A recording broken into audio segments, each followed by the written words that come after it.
사랑하는 독자 여러분, 안녕하세요.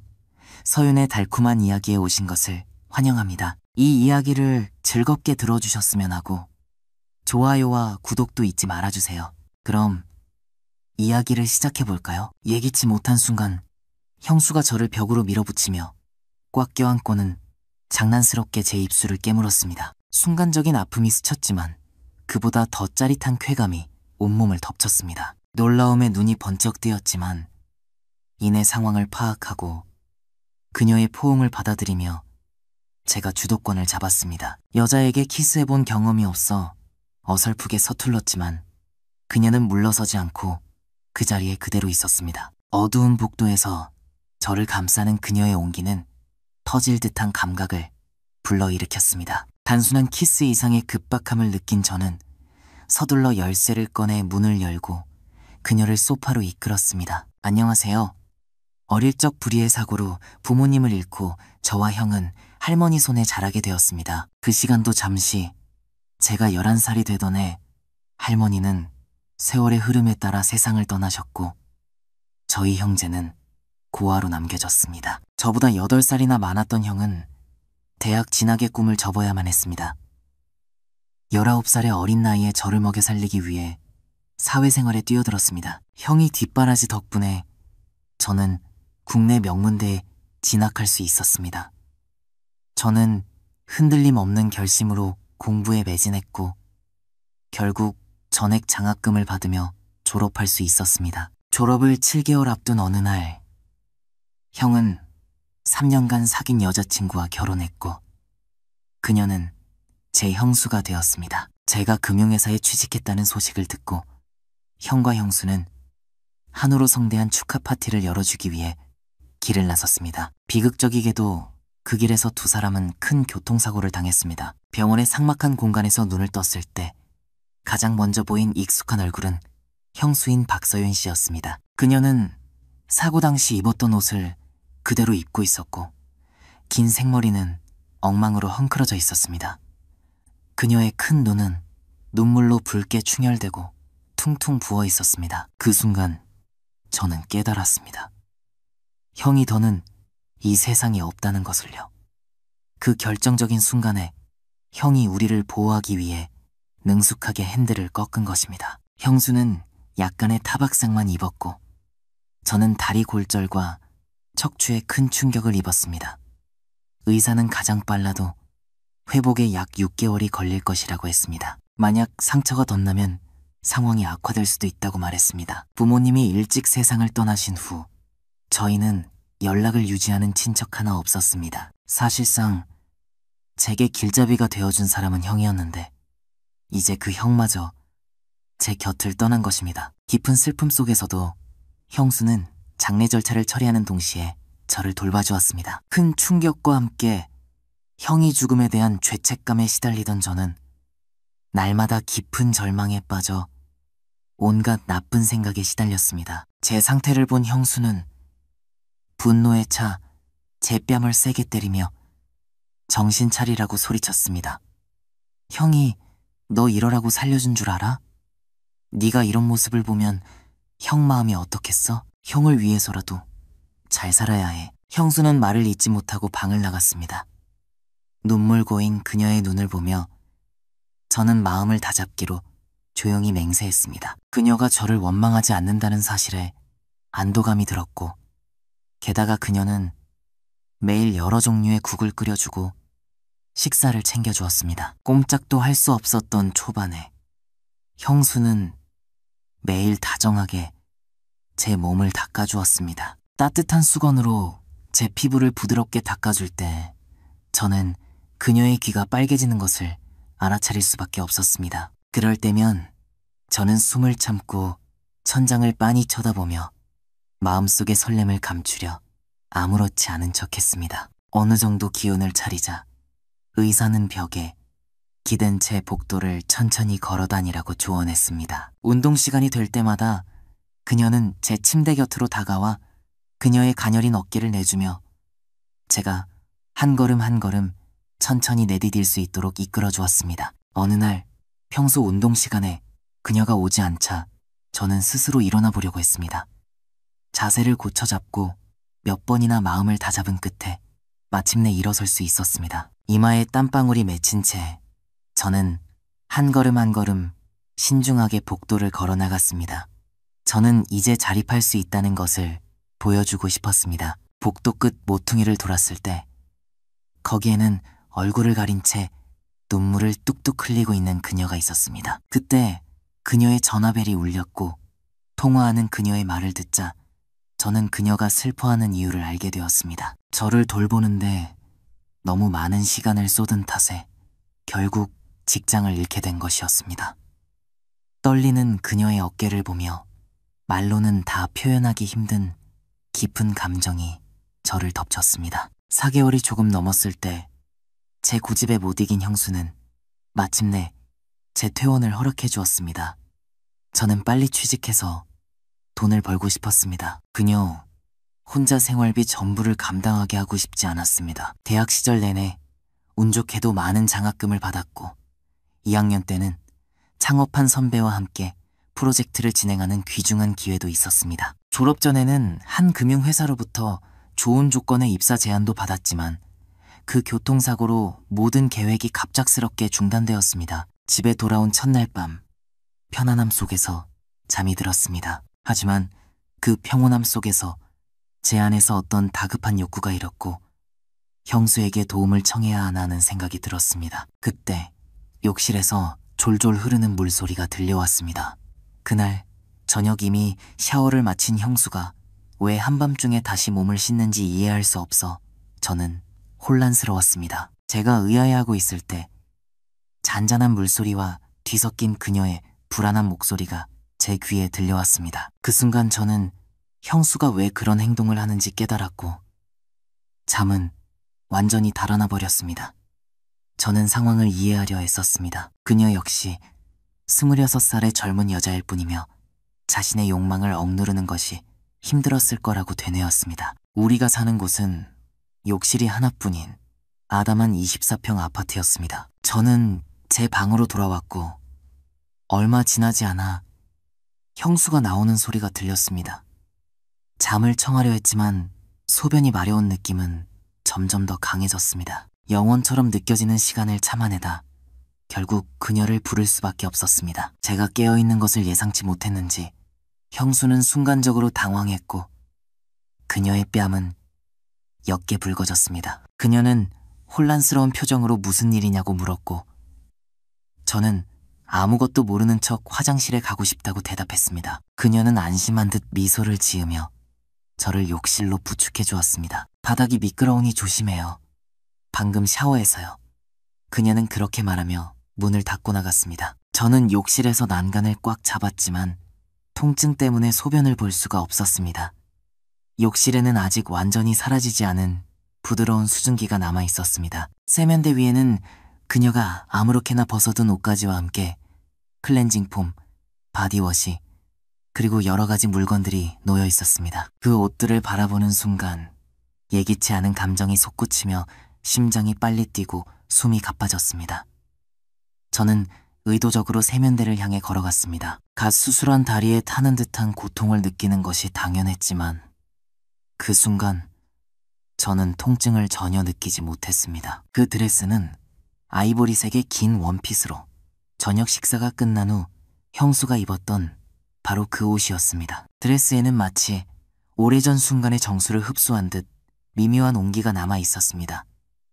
형수를 처음 만났던 순간의 기억이 저에게 밀려왔습니다. 그날 그녀는 긴 드레스를 입고 있었지만 그 드레스는 그녀의 몸이 아닌 우리 집 거실 바닥에 있었습니다. 인천 출신인 저는 집에서 지하철로 20분 거리에 대학이 있었기 때문에 매일 통학을 했습니다. 대학교 1학년 어느 날 몸이 좋지 않아 오후 수업을 빼고 집으로 돌아왔습니다. 오래된 집은 과거의 이야기를 속삭이는 듯한 열쇠 잠금 장치가 있었습니다. 현관문을 열었을 때 제 시선은 거실 바닥에 흩어져 있는 아이보리색 긴 드레스에 즉시 꽂혔습니다. 그 옆에는 금속 버클이 달린 검은색 가방이 놓여 있었고 크리스탈 샌들 한 쌍이 아무렇게나 흩어져 있어 살짝 열린 침실문으로 이어지는 흔적을 만들고 있었습니다. 그 찰나의 순간, 형이 전화 통화 중에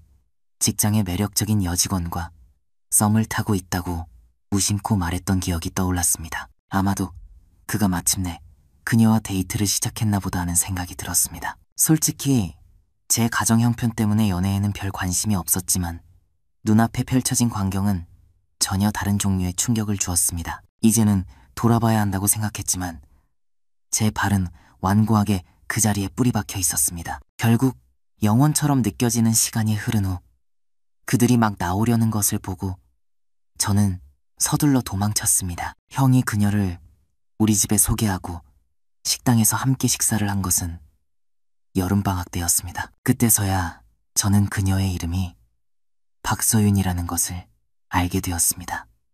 그녀는 저보다 3살 연상이었고 아름다운 전주 출신이었습니다. 그날 저녁 식사 내내 저는 고개를 숙인 채 조용히 있었습니다. 형은 제 쪽을 쳐다보며 웃음을 터뜨리더니 제가 여자와 교류할 기회가 별로 없어서 쑥스러워하는 것이라고 말했습니다. 그날을 회상하자 가슴이 답답해지고 손이 불안하게 떨리기 시작했습니다. 저는 세면대에서 흐르는 듯한 드레스를 조심스럽게 들어 올렸습니다. 시간이 흘러서인지 그 질감은 훨씬 더 강렬하게 느껴지는 것 같았습니다. 그때 형수가 문을 부드럽게 두드리며 괜찮냐고 물었습니다. 저는 서둘러 상황을 정리하려 했지만 말썽인 다리가 말을 듣지 않아 그대로 바닥에 넘어지고 말았습니다. 그 소리에 형수는 황급히 문을 열고 들어왔습니다. 저는 바닥에 쓰러진 채 고통스러운 신음을 내뱉고 있었습니다. 조심하라고 했잖아요. 어쩌다 넘어진 거예요? 당신한테 무슨 일이라도 생기면 나중에 형한테 뭐라고 말해요? 그녀는 저를 일으키기 위해 손을 내밀며 소리쳤습니다. 그 말에 저는 순간 멍해졌습니다. 형수는 형을 무척이나 아꼈습니다. 형이 세상을 떠난 후에도 그녀는 변함없이 저를 돌봐주었습니다. 이 상황이 제게는 너무나 어색하고 몹시 창피하게 느껴졌습니다. 이 어색함을 감추기 위해 저는 말을 잇지 못할 정도로 엄청난 고통에 시달리는 척할 수밖에 없었습니다. 제 상태를 본 형수는 금방이라도 울음을 터뜨릴 듯한 얼굴로 걱정하며 망설임 없이 저를 부축해 병원으로 향했습니다. 다행히 심각한 것은 아니었지만 치료를 위해 입원해야 했습니다. 퇴원 후에도 혼자 걷는 것이 힘들었고 의사들은 충분한 휴식을 최우선으로 하라고 강력히 권고했습니다. 사람이 붐비는 곳은 특히 피하라는 조언을 받았습니다. 형수는 이번에는 보험회사에 새로운 직장을 구했습니다. 실적 압박이 컸는지 그녀는 새벽에 출근해서 밤늦게 귀가해야 했습니다. 부모님께서 물려주신 이 아파트는 지은 지 40년 된 건물에 있습니다. 우리 집은 6층인데 엘리베이터가 없어 계단을 오르내리기 쉽지 않았습니다. 그래서 저는 대부분의 시간을 집 안에서 보내며 구석구석 깨끗하게 청소했습니다. 저는 형수가 좋아할 만한 다양한 요리를 만드는 법도 터득했습니다.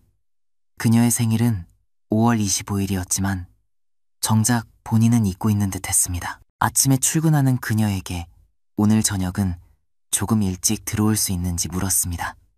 잠시 생각하던 그녀는 아마 가능할 것 같다고 했습니다. 그녀가 나가자마자 저는 근처 슈퍼마켓 앱을 통해 식료품과 생일 케이크를 바로 주문했습니다. 형수는 원주에 있는 대학을 다녔고 졸업 후 사회생활을 시작하면서 형을 만났습니다. 올해는 형이 없지만 저는 그녀의 생일을 의미 있게 챙겨주고 싶었습니다. 저녁 6시가 되자 저는 식탁에 앉아 형수가 오기를 기다렸습니다. 복도에서 들려오는 희미한 발소리에 귀를 기울이며 잠깐의 소리에도 마음이 들떴다가 이내 다시 실망하기를 반복했습니다. 저녁 7시가 되자 초조한 마음에 저는 핸드폰을 들어 그녀에게 전화를 걸었습니다. 하지만 안타깝게도 그녀의 전화기는 꺼져 있었습니다. 예기치 못한 불안감이 밀려왔습니다.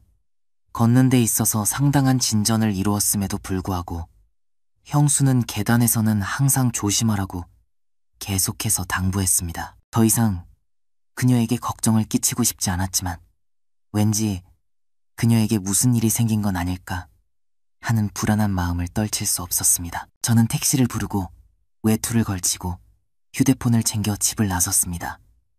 계단을 내려가는 걸음은 신중했고 한 걸음 한 걸음 안전하게 내디뎠습니다. 택시에 올라 형수의 회사로 향했지만 그 건물은 어둠에 잠겨 있었습니다. 다음에 어떻게 해야 할지 몰라 잠시 멈춰섰는데 문득 그녀가 오늘 보험 관련 업무 때문에 다른 회사에 들른다고 했던 말이 어렴풋이 떠올랐습니다. 일단 가보자는 생각으로 다시 택시에 올라 그곳으로 향했습니다.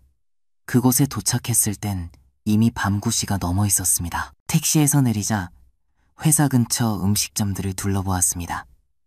그러던 중 한 식당 앞에서 몇몇 중년 남성들이 왜소한 체구의 젊은 여성을 애워싸고 있는 모습을 보았습니다. 가까이 다가가 보니 형수였습니다. 그녀는 약간 취해 보였지만 가방을 꼭 쥔 채 스스로를 보호하려 애쓰고 있었습니다. 하지만 그녀는 매우 연약해 보였고 남자들의 손길을 막을 힘이 없어 보였습니다. 저는 주먹을 꽉 쥐고 다리의 불편함을 감춘 채 가능한 당당한 걸음으로 그들 앞에 섰습니다. 저를 본 남자들은 잠시 동작을 멈추고 형수에게서 손을 거두었습니다. 다리에 어려움은 있었지만 상체는 꾸준히 단련해 왔기에 키도 크고 어깨도 넓은 저는 제법 위협적인 인상을 주었을 것입니다. 저는 그들을 한 차례 훑어본 뒤 형수를 품에 끌어안았습니다. 그중 한 명, 얼굴이 술기운에 붉어진 뚱뚱한 남자가 손가락질하며 물었습니다. 너 누구야? 저는 그녀의 라는 말을 채 끝내기도 전에 형수가 제 손을 꽉 잡으며 단호히 말했습니다. 제 친동생이에요. 진짜 동생이에요. 남자들은 다시 웃음을 터뜨리며 비웃듯 말했습니다. 어느 동생이 이렇게 데리러 오냐고? 형수는 그들을 자극하지 않기 위해 애써 미소를 지으며 대답했습니다. 이상무님, 박 부장님 정말 제 친동생 맞아요. 오늘은 제가 몸이 좀 안 좋아서요. 실망하셨다면 죄송해요. 다음엔 꼭 즐겁게 한잔해요. 그 모습을 보고 저는 더 화가 났지만 형수를 곤란하게 만들고 싶지 않아 꾹 참았습니다. 그 남자들은 단순히 잠깐 즐기려던 것뿐이었기에 제가 끼어들자 더 이상 그녀를 괴롭히지 않았습니다. 형수는 잠시 정신을 차린 듯 했지만 차에 타자마자 제 어깨에 기대어 잠이 들었습니다. 오늘 형수는 몸에 딱 붙는 정장 치마를 입고 있었습니다. 짧은 순간이었지만 그녀가 자리에 앉아 치마 따는 한 뼘 더 올라갔다. 이제 그녀가 몸을 더 가까이 기울이자 길게 뻗은 그녀의 다리가 내 과거의 생생한 기억과 뒤엉켰다. 나는 스스로를 억누르려 이를 악물고 창밖의 가로등과 스쳐 지나가는 풍경을 바라보았다. 아파트에 도착하자 나는 그녀를 부축해 한 걸음 한 걸음 신중하게 계단을 올랐다. 현관문 앞에 도착해 내가 열쇠를 찾으려 더듬거리는 순간 그녀가 갑자기 나를 벽으로 밀어붙이며 끌어안고는 내 아래 십수를 물었다. 찌릿한 고통이 스쳤지만 그보다 더 큰 쾌감의 파도가 순식간에 나를 덮쳤다. 놀라움에 눈이 커졌고 정신이 번쩍 들자 나는 주도권을 잡고 그녀를 마주 안았다. 여자와의 첫 키스였다. 너무나도 서툴렀지만 그녀는 아랑곳하지 않고 내 곁에 꼭 붙어 있었다. 어둑한 복도에서 맞닿은 그녀의 온기가 내 안에 불을 지폈다. 단순한 키스로는 부족했다. 나는 서둘러 열쇠를 찾아 문을 열고 그녀를 번쩍 안아들어 소파로 향했다. 밤이 깊어지고 샤워를 마치고 나왔을 때 공기는 기대감으로 가득 차 있었다. 새언니는 소파에 앉아 초점 없는 눈으로 허공을 응시하고 있었다.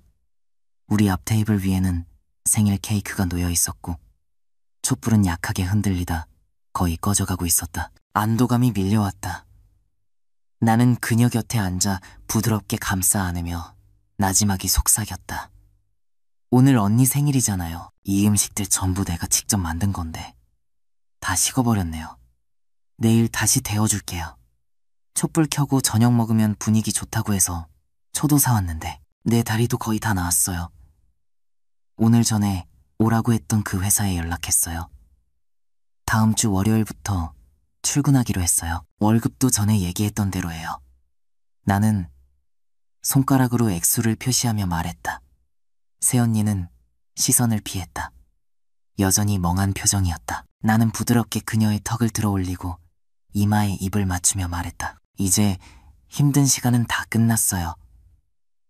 이제부터 내가 언니의 방패가 되어줄게요. 새언니라는 호칭이 더는 어울리지 않는다고 생각했다. 내 안에 여전히 의구심이 남아있었지만 오랫동안 억눌러왔던 감정이 마침내 터져나왔다. 그녀는 내 안의 욕망을 일깨운 첫 여자였고 내 곁에 끝까지 남아준 유일한 사람이었다.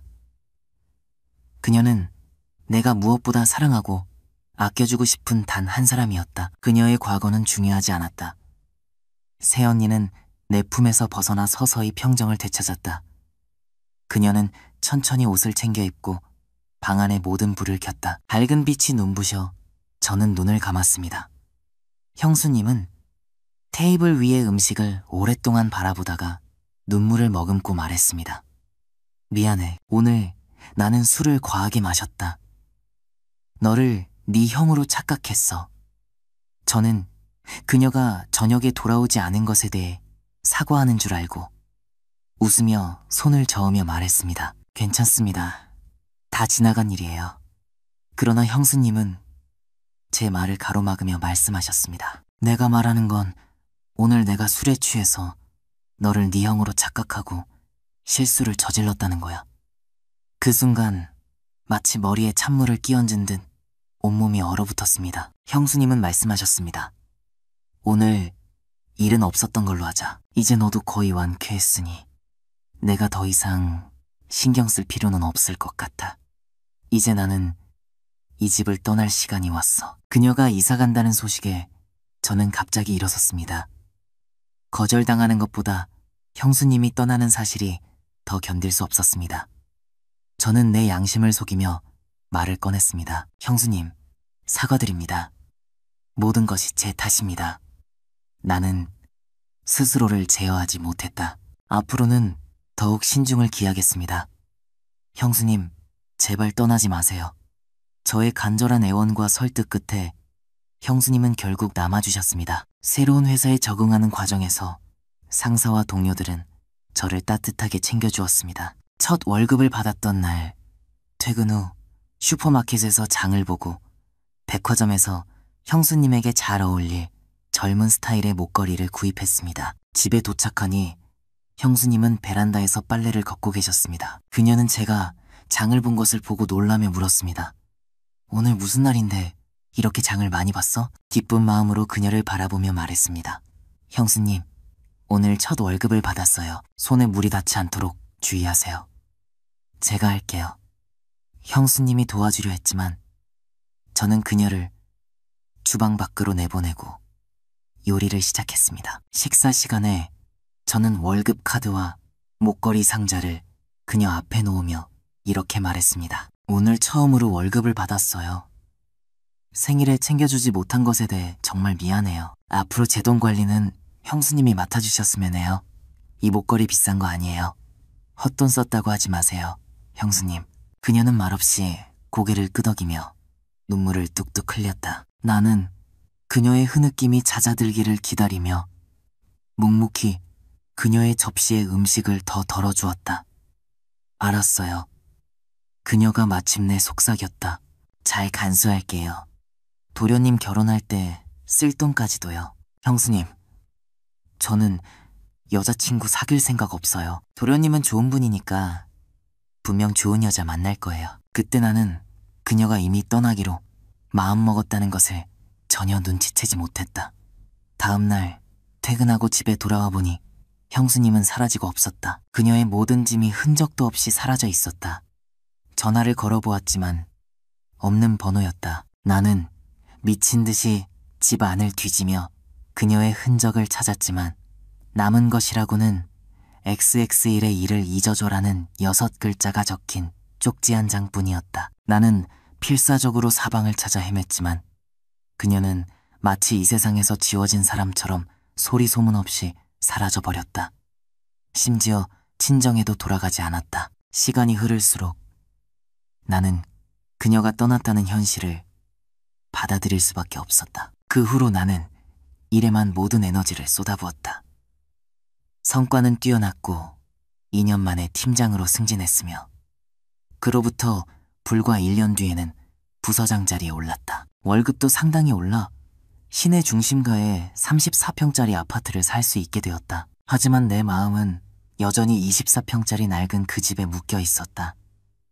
그곳은 내 어린 시절, 부모님, 형, 그리고 형수님과의 소중한 기억이 담긴 그릇과도 같았다. 그날 밤 어둑한 복도에서 까치발을 들고 내게 입을 맞추던 그녀의 감촉은 사랑과 그리움에 지워지지 않는 각인처럼 내 마음에 남아있었다. 그 순간 그녀를 가졌다는 기쁨은 내 심장에 영원히 새겨졌다. 그녀는 이 가족을 위해 모든 것을 포기했지만 바라는 것은 아무것도 없었다. 마치 그 힘든 시기에 우리 곁을 지키고 이끌어주는 것이 그녀의 사명인 것처럼. 형수님은 지독하게 착한 사람이었다. 세월이 흐르는 동안 몇 번의 연애를 했지만 내가 먼저 다가간 여자는 단 한 명뿐이었다. 그녀의 이름은 김채원이었고 우리 회사 영업직에 지원하면서 처음 만났다. 긴 생머리가 얼굴을 감싸고 있었고 옅은 화장은 그녀의 이목구비를 돋보이게 했다. 순간 나는 그녀를 형수님으로 착각했다. 나는 그녀의 존재에 마음을 빼앗겼다. 그녀가 나를 향해 시선을 돌렸을 때 그 눈빛에는 순수함과 천진난만함, 그리고 섬세한 수줍음이 배어 있었다. 나는 그녀를 우리 팀에 남기기로 했고 그녀는 내 동료가 되었다. 업무 성과가 특별히 뛰어난 편은 아니었지만 나는 그녀에게 같은 내용을 몇 번이고 다시 설명해주는 것이 전혀 귀찮지 않았다. 나 스스로도 놀랄 정도의 인내심을 그녀에게 발휘했다. 정규직으로 채용되자 김채원은 진심이 담긴 감사 메시지와 함께 저녁 식사를 제안했고 나는 기꺼이 수락했다. 그날 저녁 그녀는 목선이 깊게 파이고 허리 양옆이 트인 우아한 아이보리색 롱드레스를 입고 나타났다. 그 드레스는 그녀의 순수한 이미지와는 미묘하게 어울리지 않는 듯했다. 저녁 식사 후 그녀는 살짝 취한 듯 내게 기대어 집까지 바래다 줄 수 있냐고 물었다. 나는 대리운전을 불렀고 우리는 그녀의 집으로 향했다. 그녀의 집은 지하철역에 인접한 오피스텔이었고 그녀의 나이대에 걸맞게 깔끔하게 정돈되어 있었다. 문턱을 넘어서자마자 그녀는 나를 벽으로 밀어붙이고는 턱을 치켜들고 내게 키스하기 시작했다. 동시에 그녀의 손은 경험에서 우러나온 듯한 능숙함으로 내 셔츠 단추를 풀었다. 내가 물었다. 콘돔 있어요? 그녀는 내 목을 장난스럽게 깨물며 자기가 약을 먹으면 된다는 암시적인 말을 건넸다. 그 순간 내 흥미는 거의 완전히 식어버렸다. 그녀가 내 앞에서 몸을 낮추려 할 때 나는 그녀의 손을 잡아 부드럽게 일으켰다. 미안해요. 내가 중얼거렸다. 오늘 제가 술을 좀 과하게 마셨나 봐요. 내가 셔츠 단추를 잠그고 차키를 쥔 채 밖으로 나가자 그녀의 눈이 믿을 수 없다는 듯 커졌다. 그 후 김채원은 몇 번 더 내게 연락을 시도했지만 나의 차가운 반응에 결국 그녀는 포기했다. 그녀는 형수님보다 영리하고 현실적이었다. 입사 1년 후 그녀는 우리 회사를 발판 삼아 다른 곳으로 이직했다. 그 다음에 나는 2달간 부산지사로 출장을 가게 되었다. 나를 맞이해준 이현수 부장은 나와 동년배였고 부산의 맛집과 유흥 명소를 속속들이 꿰고 있었다. 식사를 마친 후 그는 나를 한 고급 클럽으로 데려가서는 눈에 띄게 아름다운 여성들을 불러 나에게 선택하라고 했다. 둘 골라서 카드나 치죠. 하지만 나는 흥미가 동하지 않았다. 대신 좋은 술을 권하며 술에는 자신이 있다고 자신만만하게 말했다. 그는 호탕하게 웃으며 대답했다. 제대로 찾아오셨네요. 여기 술도 좋고 아가씨들도 좋거든요. 그러면서 술을 추천해줄 주류 담당 매니저를 부르겠다고 했다. 술을 소개하러 들어온 매니저는 형수님이었다. 과감한 트임이 있는 드레스를 입고 머리는 예술적으로 틀어올렸으며 화장은 흠잡을 데 없었다. 그녀에게서는 우아하고 세련된 분위기가 풍겼다. 형수님과 나는 서로를 믿을 수 없다는 듯 바라보며 순간 말을 잃었다. 그녀는 재빨리 시선을 피하고는 능숙하게 여러 종류의 위스키를 소개하기 시작했다. 4년 만에 다시 만난 그녀는 여전히 어쩌면 내 기억보다도 더 매혹적이었다. 나는 완전히 넋이 나간 채 그녀를 쳐다보았고 그녀가 말하는 술 이름은 단 하나도 귀에 들어오지 않았다. 옆에 있던 이현수 부장이 내 이상한 반응을 눈치채고는 우리 둘 사이를 번갈아 쳐다봤다. 그는 내게 가까이 다가와 귓가에 작게 속삭였다. 이 업소 주류 매니저들은 손님 안 받습니다. 나는 고개를 저으며 대답했다. 마음은 감사하지만 사양하겠습니다. 그럴 필요 없습니다. 그분께 신뢰되는 일이니까요. 그날 저녁 나는 술을 진탕 마셨다. 소란스러운 분위기 속에서 이현수 부장이 화장실에 간 사이 형수님이 다가와 내 곁에 앉았다. 술 좀 그만 마시라며 부드럽게 나무라던 그녀가 손을 내밀었다. 나는 그 손을 잡아 내 가슴에 가져다 대고 감정이 북받친 목소리로 물었다. 정말로 날 걱정하는 거예요?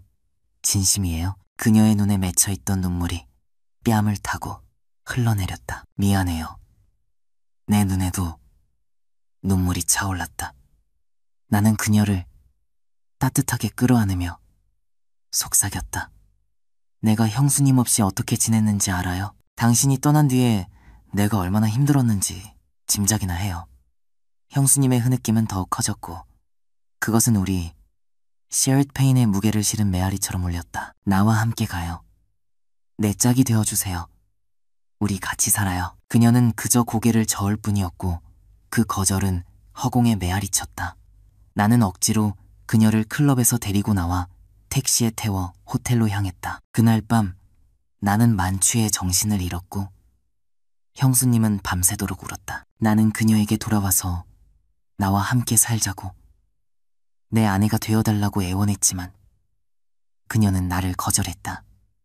결국 그녀는 아이 곁에 남아야만 한다고 했다. 아이라는 그 말을 듣는 순간 머리가 멍해졌다. 그녀는 인천을 떠난 지 2년 만에 다시 사랑하는 사람을 만나 재혼했다고 털어놓았다. 작년에 이전 결혼 생활을 끝냈고 지금은 아들과 함께 살고 있다고 했다. 일이 늦게 끝나는 밤에는 함께 사는 친한 친구가 아이를 돌봐준다고 했다. 형수님을 다시 만난 것은 나를 좌절과 분노의 소용돌이 속으로 몰아넣었다. 질투와 고통, 심지어 분노의 폭풍이 내 안에서 휘몰아쳤다. 나는 그녀가 갑자기 낯선 남자와 결혼하고 아이까지 생겼다는 그 어지러운 현실을 받아들이기 위해 몸부림쳤다. 이혼 후 싱글맘으로서의 삶을 택한 그녀의 선택은 나를 더욱 혼란스럽게 만들었다. 그 남자는 그녀에게 아무것도 해준 것이 없었음에도 법적으로 인정받는 남편이라는 타이틀을 가졌었다. 내가 그토록 노력하고 성취하는 동안에도 그녀의 눈에 나는 여전히 미성숙한 아이에 불과했다. 형수님은 내 충동적인 행동을 한 번도 꾸짖지는 않았지만 우리 관계가 더 나아가는 것을 허락하지 않으며 굳건히 선을 지켰다. 그러다 결국 나는 고등학교 동창회에 나가게 되었다. 나는 우리 반에서 꽤 성공한 축에 속했고 많은 동창들이 내게 칭찬을 쏟아내고 싶어하는 듯했다. 쏟아지는 관심에 지쳐 담배나 한 대 피울 겸 밖으로 나왔다. 그때 평소에 별로 교류가 없던 동창 승우가 따라 나와 자기 담배에 불을 붙였다. 승우는 우리 지역에서 가장 큰 산부인과에서 의사로 일하고 있었다. 그는 잠시 망설이는 눈빛으로 나를 보더니 내 어깨를 툭 치며 물었다. 야, 형수님은 잘 지내시냐? 그녀의 안부를 갑자기 묻는 그가 의아했다. 갑자기 우리 형수님은 왜 물어봐? 형수님 알아? 승우는 잠시 말을 고르더니 조심스럽게 대답했다. 네, 형수님. 그 아이 낳았어. 담배를 쥔 내 손이 떨렸다. 내가 물었다. 무슨 아이? 승우는 연기를 한 모금 내뿜고는 설명을 시작했다. 내가 인턴일 때 형수님이 혈액 검사랑 임신 테스트하러 왔었어. 형이 죽고 거의 1년 뒤였으니까. 그럼 애 아빠가 누군지 뻔한 거 아니겠냐. 그날 이후로 다시 본 적은 없어. 아마 다른 병원으로 옮겼겠지. 형이 갑자기 죽었는데 임신했다고 하면 주변에서 뭐라고 수군거렸겠어? 심장이 미친 듯이 뛰었고 목소리가 떨렸다.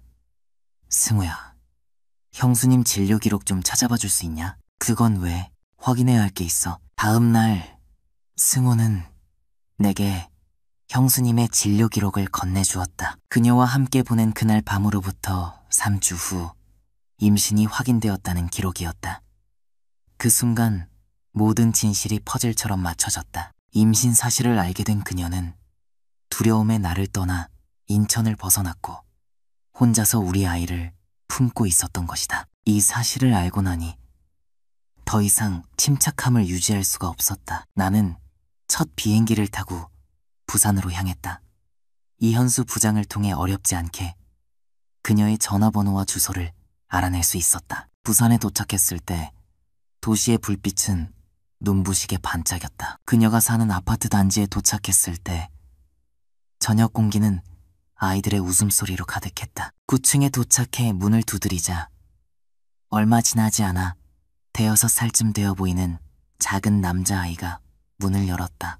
아이의 얼굴은 형수님을 놀라울 정도로 빼닮아 있었다. 하지만 내 어린 시절 사진을 본다면 아이가 나를 더 닮았다고 생각했을지도 모른다.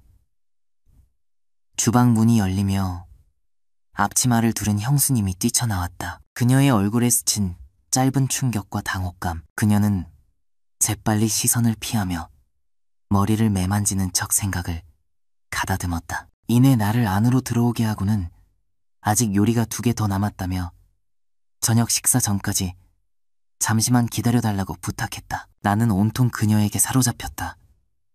이 아이를 혼자 키우면서 얼마나 많은 어려움을 겪었을지 상상조차 하기 힘들었다. 나는 주방으로 들어가 셔츠 소매를 걷어붙이고 채소를 썰기 시작했다. 내가 능숙하게 칼질을 하는 동안 형수님이 호기심 어린 눈으로 힐끗힐끗 나를 훔쳐보는 것이 느껴졌다. 시선이 마주치자 그녀는 수줍게 미소 지으며 말했다.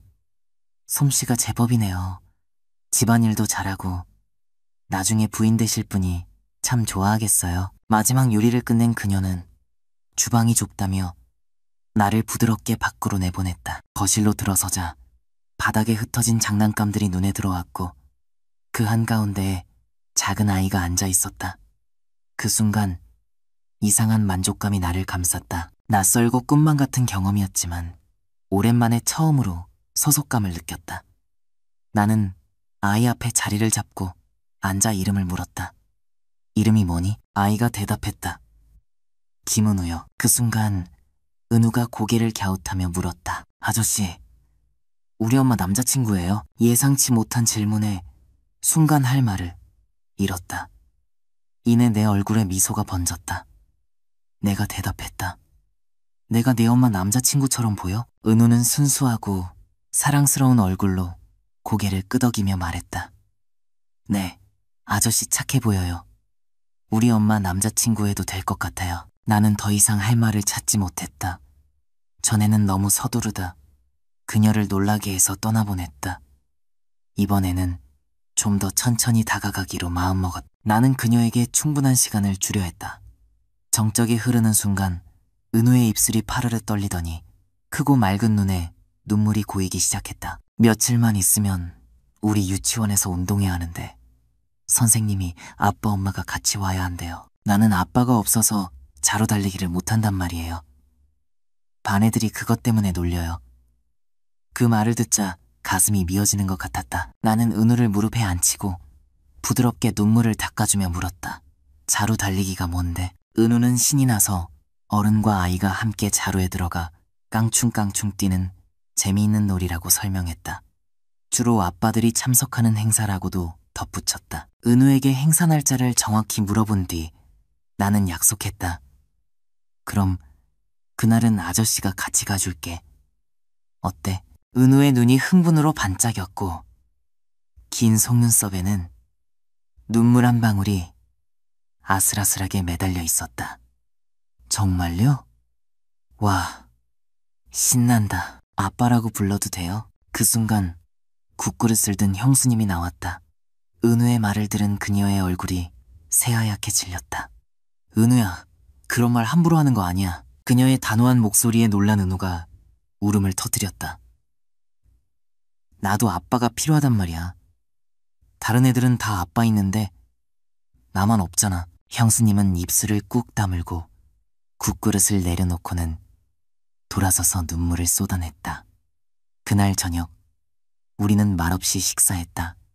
식사가 끝나고 나는 은우를 씻겼다. 하루 종일 신나게 논 아이는 놀라울 만큼 금방 잠이 들었다. 그 사이 형수님은 부엌에 남아 설거지를 하고 있었다. 나는 부엌으로 들어가 그녀에게 다가가 그녀가 들고 있던 그릇을 부드럽게 빼앗아들며 말했다. 제가 할게요. 그녀는 그릇을 꽉 쥔 채 고개를 숙이고 내 눈을 마주치려 하지 않았다. 형수님, 이제부터 은우 목욕은 제가 시킬게요. 쟤도 남자애잖아요. 형수님이 계속 씻기시는 건 좀 그래요. 형수님은 잠시 아무 말도 하지 않았다. 나는 그 틈을 탐으로 잠그고 그녀의 손을 붙잡았다. 그녀는 살짝 몸을 움츠렸지만 나는 더 힘을 주어 잡았다. 형수님, 강요하지 않을게요. 하지만 은우는 제 아들이에요. 아이를 키우고 곁을 지켜줄 권리도 있고 책임도 있어요. 우린 인천을 떠났잖아요. 여기서는 우리가 어떤 사이인지 아무도 몰라요. 결혼하지 않더라도 형수님과 은우를 책임지고 싶어요. 눈물이 글썽이는 눈으로 나를 보던 형수님은 마침내 품고 있던 진실을 털어놓았다. 사실 지금까지 제가 했던 말은 전부 거짓이었어요.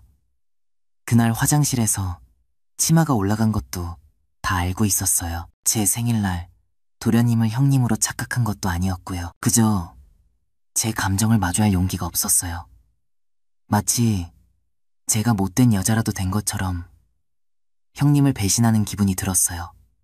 그래서 도망쳤던 거예요. 임신 사실을 알았을 때 너무나 고통스러웠어요. 수술대에 누워서도 차마 우리 아이를 지울 수가 없었어요. 그녀는 눈물을 펑펑 쏟으며 고백했다. 은우 아빠, 정말 미안해요. 최선을 다했지만 더 좋은 방법을 찾을 수가 없었어요. 그녀의 말을 들으며 나는 그녀의 손을 더 굳게 잡고 대답했다. 형수님, 이제 다 괜찮아요. 더 이상 혼자서 그 모든 짐을 짊어지지 않아도 돼요. 제가 있잖아요. 우리 함께해요. 그 후 나는 부산으로 거처를 옮겨 은우의 유치원과 가까운 곳에 고급 아파트를 얻었다. 내 지원으로 형수님은 클럽 매니저, 일을 그만두고 화장품 가게를 열고 싶다던 꿈을 이루었다. 그녀의 생일에 나는 무릎을 꿇고 청혼했고 그녀는 눈물을 글썽이며 받아주었다. 우리는 결혼식을 올리거나 누구에게도 알리지 않고 대신 은우와 함께 신혼여행을 떠났다. 이제 우리는 해외로 이민 갈 준비를 하고 있다. 결국 한국에 남는다는 것은 필연적으로 친척이나 지인들과 마주치며 그들의 비판적인 시선을 감당해야 한다는 것을 의미했다. 내가 사랑하는 여자와 아이가 그런 편견에서 벗어나 온전한 자유 속에서 행복하길 바란다. 이렇게 제 이야기는 끝이 납니다. 구독과 좋아요, 댓글로 응원해주시면 감사하겠습니다. 시청해주셔서 감사합니다. 처음에 그녀는 놀란 듯했지만 이내 내 어깨에 머리를 기대고는 말이 없었다. 나는 그것을 허락의 신호로 받아들이고 그녀의 얼굴을 부드럽게 감싸 안고 키스를 위해 다가갔다. 처음에는 망설이는 듯했지만 곧 그 망설임은 녹아내렸고 그녀는 내 감정에 호응하듯 열정적으로 순간을 받아들였다. 입술이 맞닿고 몸이 더 가까워지자 내 안에서 새로운 용기가 솟아났다. 그녀는 내 손길에 반응하며 서서히 긴장을 풀었다. 술기운을 빌려 나는 그녀를 조심스럽게 테이블에 눕히고 아주 천천히 그녀의 옷을 걷어 올리기 시작했다. 예상했던 대로 그녀의 몸은 더없이 아름다웠다. 내 손이 그녀의 허리를 감싸고 피부를 스치자 부드러운 신음이 그녀의 입술에서 흘러나왔다. 서영은 눈을 감고 내 손길에 몸을 맡기며 서서히 긴장을 풀었다. 모든 순간을 음미하고 싶은 마음에 나는 그녀의 입술에 내 입술을 포개고 부드럽게 그녀 몸의 윤곽을 더듬었다. 그녀의 숨결이 깊어지고 온기가 우리를 감싸자 그녀는 팔로 나를 감싸 안았고 그 반응은 열정으로 타올랐다. 그렇게 걷잡을 수 없는 열정에 휩싸여 우리는 서로를 강하게 끌어안고 하나가 되었다. 안녕하세요. 오늘은 제 기억 속에 깊이 새겨진 이야기를 해볼까 합니다.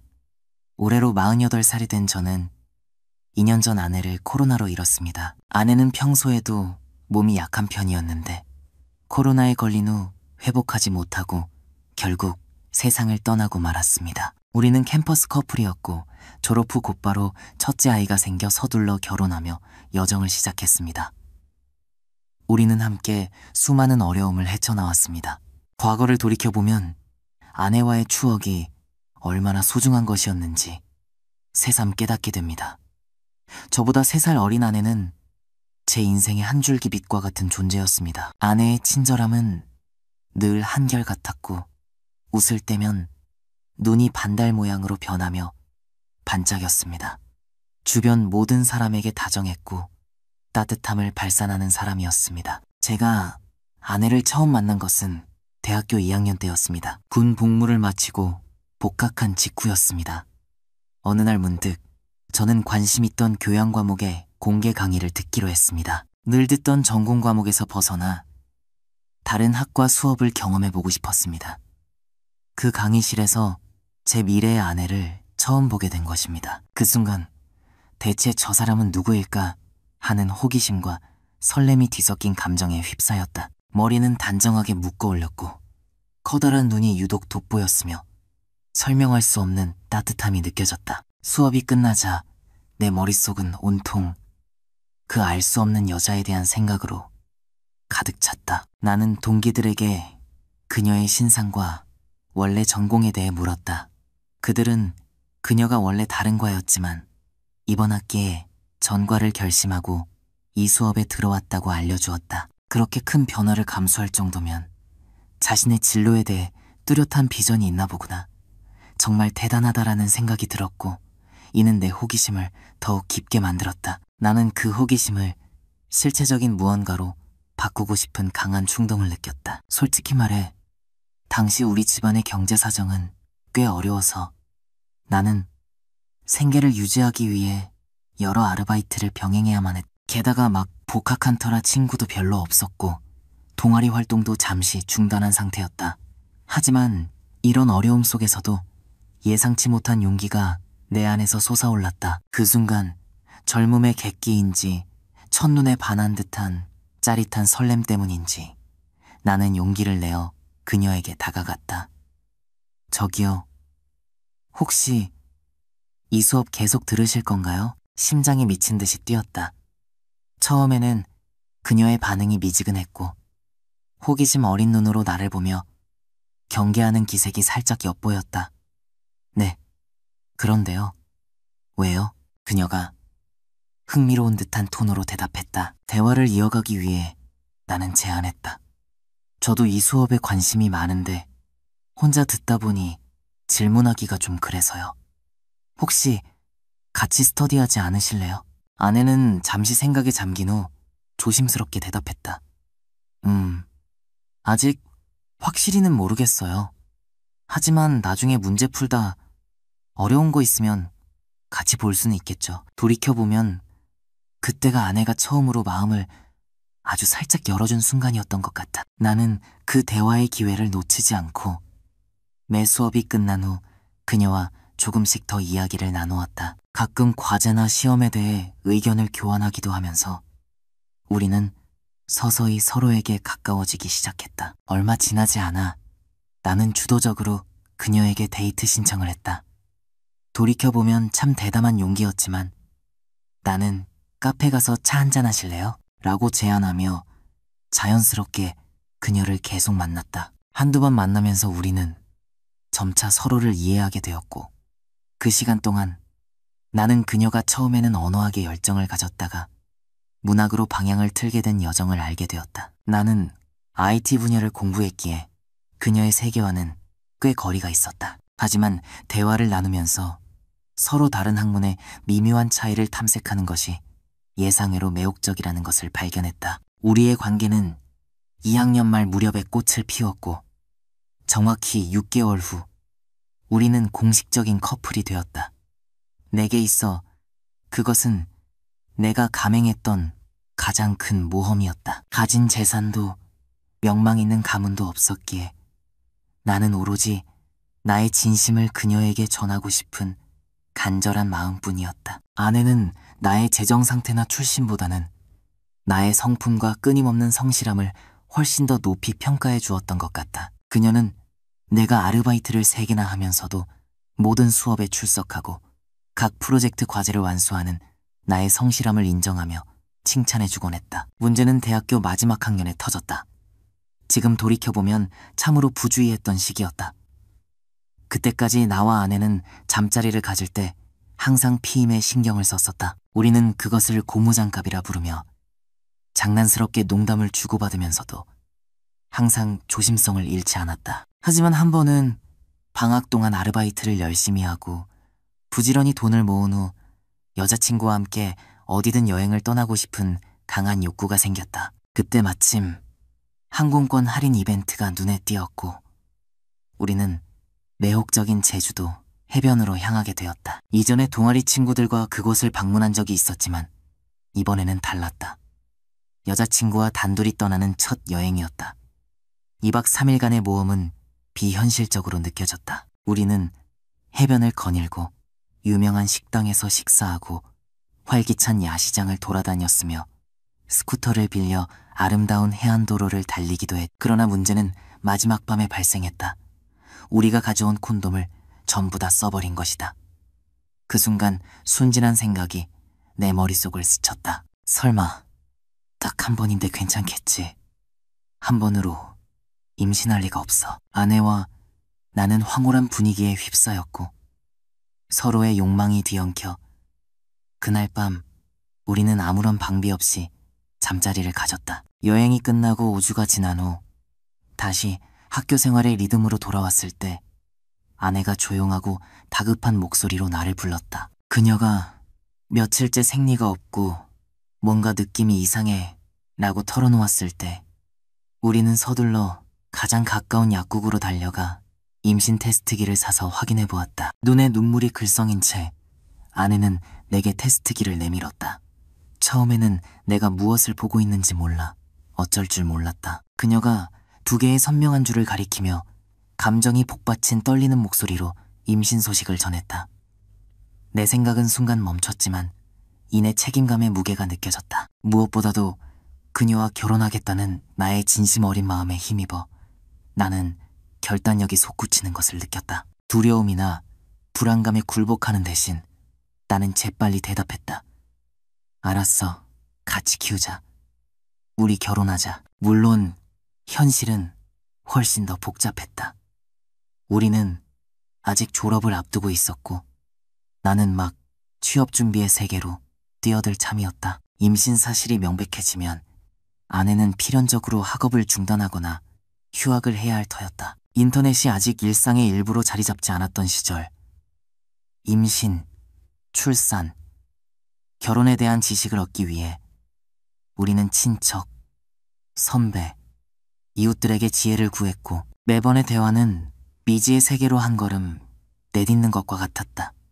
하지만 가장 중요한 과제는 그녀의 부모님께 우리의 진실을 밝히고 용서를 구하는 것이었다. 아내의 손을 굳게 잡고 그녀의 언니가 든든한 버팀목이 되어주는 가운데 우리는 두근거리는 마음으로 그녀의 부모님께 다가갔다. 아내의 언니는 이미 학업을 마치고 사회에 진출해 있었고 그녀는 순간의 심각성을 재빨리 이해했다. 그녀는 단호하지만 차분한 어조로 대화를 시작했다. 아빠, 엄마, 동생이 아기를 가졌어요. 남자친구가 책임지겠다고 하니 화내지 마시고 두 사람 얘기를 들어주세요. 처음에는 장인어른이 불같이 화를 내셨다. 그는 대체 네가 가진 게 뭐냐? 집안 형편은 어떻고 네 집에서 결혼에 보태줄 수 있는 게 뭐냐? 고 물었다. 나는 할 말을 잃었다. 한참 동안 고개를 숙이고 있던 나는 입을 열었다. 저는 대학생이고 집안 형편이 어려워 결혼에 어떤 도움도 기대할 수 없습니다. 하지만 제 아내와 아이가 절대 굶지 않도록 죽을 힘을 다해 일하겠다고 약속드립니다. 장인어른은 깊은 한숨을 내쉬며 체념이 섞인 목소리로 말씀하셨다. 에휴, 아이가 생겼다는데 이제 와서 내가 무슨 말을 하겠냐? 네가 책임져야 한다는 것만 알아둬라. 솔직히 처형과 장모님께서 끈질기게 거들어주시지 않았다면, 나 혼자였다면 그 자리에서 꼼짝없이 쫓겨났을지도 모른다. 그렇게 결혼 허락을 받아내는데 두세 시간이 좋게 걸렸다. 우리는 결혼식은 나중에 올리기로 하고 혼인신고부터 하기로 결정했다. 졸업과 취업 준비를 앞둔 상황에서 제대로 된 결혼식을 올릴 형편이 되지 못했다. 다행히도 당시 내 전공이 인기가 많아 취업은 비교적 수월했다. 졸업 직후 나는 중견 IT 회사에 취직했고 신입치고는 괜찮은 연봉을 받게 되었다. 덕분에 우리는 작은 원룸을 구해 신혼생활을 시작했다. 하지만 출산으로 몸이 힘든 와중에도 아내는 학업을 계속 이어가겠다고 고집했다. 솔직히 나는 아내가 그 힘든 시기에는 몸조리에만 집중했으면 했다. 나는 그녀에게 굳이 공부나 취업에 힘쓸 필요 없다고 말했지만 그녀는 자신의 꿈을 포기하지 않았다. 돌이켜보면 그녀의 그런 의지에 감사하면서도 한편으로는 안쓰러운 마음이 들었다. 결혼과 육아 때문에 그녀가 꿈꾸던 길에서 멀어지게 될까봐 걱정을 떨칠 수 없었다. 아이를 낳기 직전까지 아내는 틈틈이 온라인 강의를 듣고 과제와 리포트를 위해 책을 파고들었다. 주변 사람들은 그녀의 그 굳은 의지라면 분명 성공할 것이라며 격려를 아끼지 않았다. 다행히 처형이 같은 도시에 살고 있어서 출산 전후로 아내에게 큰 힘이 되어주었다. 입덧이 특히 심했던 초기에는 처형이 곁에서 밥 먹기 힘들어할 때나 병원이나 보건소에 가야 할 때 챙겨주었다. 그렇게 처자애가 세상에 나왔고 기쁨과 책임감 그리고 냉혹한 현실의 무게가 함께 찾아왔다. 밤새 운운하기 때문에 잠 못 이루는 날이 계속되었고 아내는 호르몬 변화로 인한 산후 우울증 증세를 보이기 시작했다. 그럴 때마다 우리는 서로에게 의지하며 한 걸음 한 걸음 부모가 되어가는 길을 헤쳐나갔다. 아내는 가끔 웃으며 말했다. 같이 아이를 키우는 게 이렇게 힘들면서도 기쁜 일인 줄 몰랐어. 나는 우리 정말 잘하고 있지 라고 화답했다. 그럴 때 아내의 표정이 깃든 평온함과 아름다움은 정말이지 마음을 따뜻하게 했다. 우리 아이가 100일을 맞을 무렵 처형도 결혼을 했다. 신기하게도 처형 역시 임신 중이었고 우리 아이와 얼마 차이 나지 않았다. 이 우연한 겹침 덕분에 우리는 육아 정보를 교환하고 함께 병원에 다니며 나란히 이 새로운 여정을 헤쳐나가면서 더욱 가까워졌다. 우리가 처형집에 갈 때마다 연년생으로 태어난 우리 아이들 덕분에 분유나 기저귀 같은 필수품을 대량으로 구매해 비용을 나누곤 했다. 마음씨 착한 형님도 육아의 고충과 즐거움 그리고 직장 생활과의 균형에 대한 생각을 나누며 우리와 서로를 응원했다. 날이 갈수록 아내는 점차 기운을 되찾았고 나도 이제 뭔가 해보고 싶어라며 취업 의사를 밝혔다. 솔직히 나는 아내가 너무 무리할까봐 걱정이 앞섰다. 육아와 직장 생활을 병행하는 것은 정말 힘든 일이기 때문이다. 하지만 아내의 열정은 실로 대단했다. 주말에는 자격증 스터디 그룹에 참여했고 심지어 대학원 진학까지 고민했다. 결국 내가 대학 과정을 마치고 우리 아이가 첫 돌을 맞았을 때 아내는 실무 경험을 쌓기 위해 한 중소기업에서 새로운 시작을 했다. 나는 잦은 야근에 시달렸지만 월급이 꾸준히 올라 가족에게 안정적인 삶을 제공할 수 있다는 것에 깊은 감사를 느꼈다. 그리고 기쁘게도 우리 둘째 아이가 찾아왔다. 어려움 속에서 첫째 아이가 태어난 순간부터 우리는 육아의 무게를 알고 있었다. 한 걸음 물러나 마음의 준비를 하는 것이 중요했다. 하지만 첫째를 성공적으로 키워낸 경험과 곁에 있는 처형 덕분에 우리는 이 새로운 장에서 서로에게 힘이 되어줄 수 있을 것이라 믿으며 둘째의 탄생을 긍정적으로 받아들였다. 가족이 늘어나면서 더 넓은 공간이 필요해졌고 우리는 더 큰 집으로 이사했다. 이 시기에 나는 주말을 포함해 더 많은 시간 일하며 추가 수입을 벌었고 새 집의 보증금을 마련하기 위해 신용대출도 받았다. 내가 아내에게 이사할 때 더 도와주지 못해서 미안해라며 미안함을 표현할 때마다 그녀는 우리 같이 헤쳐나가는 거잖아. 괜찮아라며 내 걱정을 달래주었다. 그렇게 우리 가족은 서서히 안정을 찾아갔다. 아내는 더 큰 회사로 성공적으로 이직하며 경력을 쌓아나갔다. 이직 과정에서 아이들을 키우느라 정신없는 와중에도 그녀는 다가올 면접을 꼼꼼하게 준비했다. 회사로부터 그토록 기다리던 합격 통지를 받은 날 저녁, 우리는 평온하게 잠든 아이들을 바라보며 솟아나는 활력을 느꼈다. 우리는 서로에게 우리 정말 멀리까지 왔다. 많은 걸 이뤄냈어. 라며 격려의 말을 건넸다. 이제 이야기를 2년 전으로 되돌려야겠다. 우리의 평온했던 일상은 코로나19 팬데믹의 시작과 함께 갑작스럽게 깨졌다. 아내는 항상 면역력이 약했고 천식기운도 약간 있었다. 이 때문에 우리는 외출을 자제하고 가능할 때마다 재택근무를 하며 조심하기로 했다. 아내의 회사도 그녀의 상황을 배려해 주었다. 그러던 와중에 아내는 갑자기 고열에 시달리고 숨쉬기 힘들어했으며 불과 며칠 만에 건강이 급격히 악화되었습니다. 저 또한 같은 바이러스와 싸우며 집에서 자가격리 중이었습니다. 병원에 함께 가주지도 못한 채 속수무책으로 아내의 상태가 나빠지는 것을 들을 수밖에 없었습니다. 결국 아내는 코로나 합병증으로 세상을 떠났습니다. 그 순간 모든 것을 잃은 것만 같았습니다. 처형이 아이들을 돌봐주어 감사했지만 한동안은 눈물과 혼란 속에서 정신을 차릴 수가 없었습니다. 대학 시절 공개 강의에서 처음 만났던 순간부터 무릎 꿇고 장인어른께 허락을 구하던 모습, 처사이의 백일잔치에서 함께 찍었던 사진까지 아내의 모습이 제 머릿속에서 스쳐 지나갔습니다. 모든 기억이 생생한 파노라마처럼 펼쳐졌습니다. 아내가 떠나고 나서야 우리가 젊은 시절 함께 보낸 시간과 부모로서 아이들을 키우며 헌신했던 날들의 진정한 가치를 깨닫게 되었습니다. 저보다 1살 어린 처형은 언제나 듬직한 느낌을 주었습니다.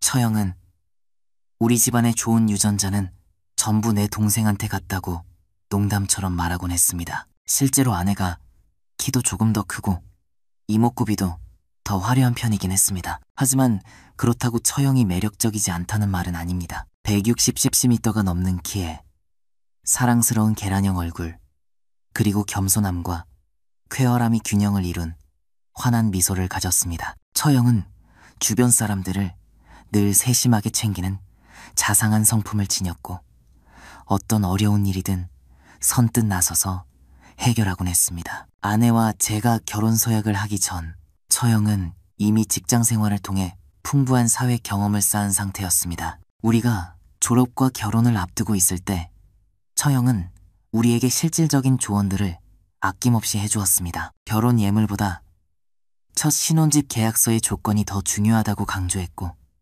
결혼식 당일의 혼란을 예상하며 미리 체크리스트를 만들라고 조언해 주었습니다. 그 무렵 저는 사회 초년생이었고 아내는 임신 중이라 우리 둘 다 준비해 있어 다소 막막한 상태였습니다. 그때 처형의 세심한 도움 덕분에 우리는 큰 어려움 없이 결혼 생활을 시작할 수 있었습니다. 아내가 처사이를 임신했을 때 저는 업무에 몰두하며 잦은 야근을 했고 책임감의 무게에 짓눌려 있었습니다. 당연히 아내 곁에 있어주고 싶었지만 복잡한 현실은 그것을 어렵게 만들었습니다. 집안일을 돕고 싶었지만 체력도 시간도 부족했습니다. 바로 그 시기에 처형이 가끔 찾아와 임산부가 배달 음식만 먹고 살아서는 안 된다며 직접 끓인 미역국과 건강한 반찬들을 가져다 주곤 했습니다. 저는 아직도 처형이 우리를 위해 장을 봐주고 떠나기 전에 냉장고를 꼼꼼하게 정리해 주던 것을 기억합니다. 아내가 입덧으로 힘들어하던 날들에는 처형이 잠시라도 들러 집안 청소를 도와주곤 했습니다. 처사이의 탄생은 더 큰 혼란을 가져왔습니다. 초보 부모였던 아내와 저는 밤낮으로 울어대는 신생아를 어떻게 돌봐야 할지 막막해했습니다. 그럴 때마다 처형은 병원에서 얻은 육가 정보를 전해주거나 아이를 키워본 직장 동료들에게 구한 조언들을 알려주었습니다. 처형의 조언 하나하나는 제 머릿속에서 빛나는 등대처럼 빛났습니다. 그녀는 모유와 분유를 혼합 수유할 때의 수유 간격이나 아기 트림을 시키는 가장 효과적인 방법 같은 아주 사소한 디테일의 중요성까지도 우리에게 알려주었습니다. 처음에는 나도 잘 몰라 라고 말했던 그녀였지만 아이가 태어난 후에는 우리를 위해 방대한 정보를 탐색하는데 온 힘을 쏟았습니다. 시간이 흘러 우리 아이가 뒤집고 기어다닐 무렵 처형도 결혼을 했습니다. 배우자는 같은 회사 동료였습니다. 두 사람은 참 잘 어울리는 한 쌍이었고 저는 이 자매들은 정말 멋진 짝을 만났구나 하고 흐뭇하게 생각했던 기억이 납니다. 결혼 후 얼마 지나지 않아 처형은 딸을 낳았지만 임신과 육아 문제로 곧 직장을 그만두기로 결심했습니다. 회사로 복귀하는 것은 여러 어려움이 따를 것 같았고 새로운 도전을 하고 싶어하는 열망이 그녀 안에 뚜렷하게 있었습니다. 처형은 작고 아기자기한 분식집을 열어 즐거운 도전을 시작했습니다. 우리 아파트 근처 번화한 상가에 떡볶이, 김밥, 그리고 여러 종류의 튀김을 파는 아담한 식당이 있었습니다. 내 요리 실력을 제대로 평가받고 싶어라고 그녀는 말했습니다. 그녀는 우리가 대단지 아파트에 살고 있기 때문에 장사가 잘 될 것이라고 자신감을 내비쳤습니다. 예상대로 가게는 번창했고 손님들의 발길이 끊이지 않았습니다. 이른 아침부터 식료품 가게를 돌며 꼼꼼하게 재료를 고르고 동이 틀 때부터 해질녘까지 쉴 틈 없이 가게를 꾸려나가는 그녀를 보며 정말 대단한 헌신이다 라고 생각하지 않을 수 없었습니다. 아내와 아이들 그리고 저는 자주 그곳에서 공짜로 맛있는 간식을 즐겼습니다. 그 시절 우리 두 가족의 유대감은 정말 끈끈했습니다. 아이들은 자주 함께 어울려 놀았고 주말에는 두 가족이 함께 캠핑을 가거나 아늑한 펜션을 빌려 여유로운 시간을 보내곤 했습니다. 우리는 넓은 놀이공원이나 시원한 워터파크를 나란히 탐험하고 미리 여행지를 꼼꼼하게 정하고 예약을 마친 후 함께 휴가를 즐겼습니다. 그 순간들을 돌이켜보면 아마 제 인생 행복의 정점이 아니었을까 싶습니다. 5년 전 처형은 큰 고통을 겪었습니다. 그녀의 남편은 외도로 신뢰를 저버렸을 뿐만 아니라 몰래 집안의 돈을 빼돌려 내연녀의 사업에 투자했다가 사기를 당해 막대한 손실을 입었습니다. 아내와 저는 나중에야 그 사실을 알고 큰 충격을 받았습니다. 결국 이 일은 두 사람의 이혼으로 이어졌습니다. 이제 딸과 함께 홀로 삶을 꾸려나가게 된 처형은 꽤 힘들어 보였습니다. 주변 사람들은 아이를 위해서라도 다시 생각해보라고 권했지만 처형에게 배신감의 무게는 너무나도 컸습니다. 남편이 그 사건 이후에도 내연녀와의 관계를 완전히 끊지 못한 것으로 보아 용서의 길은 없어 보였습니다. 겉으로 보기에 처형은 여전히 꿋꿋했지만 아내는 제게 언니가 밤에 혼자 조용히 술을 마시며 눈물을 흘리는 일이 잦다고 털어놓았습니다. 주변 사람들에게는 바쁜 일정을 핑계로 태어난 척했지만 그녀의 내면이 얼마나 혼란스러울지 짐작하기 어려웠습니다. 하지만 아마도 힘들면 언제든지 연락해. 필요한 거 있으면 뭐든지 도와줄게. 같은 우리의 위로 덕분이었을까요? 처형은 분식집을 계속 운영하며 점차 다시 안정을 찾아갔습니다. 아내가 세상을 떠난 지 2년이 흘렀습니다. 코로나19 팬데믹으로 인해 갑작스럽게 제 곁을 떠난 그녀의 부재는 여전히 그림자처럼 제 마음에 남아 있습니다. 아내는 오랫동안 기저질환으로 건강이 좋지 않았고 바이러스 감염 후 폐렴합병증이 급격히 악화되었습니다. 하지만 그렇게 빨리 떠나리라고는 상상도 못했습니다. 그 기간 동안 저는 자가격리 중이어서 그녀 곁에 있어줄 수 없었습니다. 마지막 순간에 그녀가 느꼈을 두려움과 우리 가족에 대한 그리움이 얼마나 컸을지를 생각할 때마다 잠을 이룰 수가 없습니다. 술에 의지해 밤을 지새우는 날이 점점 더 잦아졌습니다. 첫째는 곧 대학을 졸업하고 성인이 될 나이라 걱정을 좀 덜었지만 둘째는 아직 고등학생이라 보살핌이 필요한 시기였습니다. 아내를 잃은 충격과 슬픔에 몸과 마음이 거의 마비된 상태였지만 요리, 빨래, 집안일 등 산더미 같은 일들이 저를 기다리고 있었습니다. 매일 아침 아이들 도시락을 싸주며 집안을 온기로 채우던 아내가 더는 없다는 냉혹한 현실에 눈을 뜰 때마다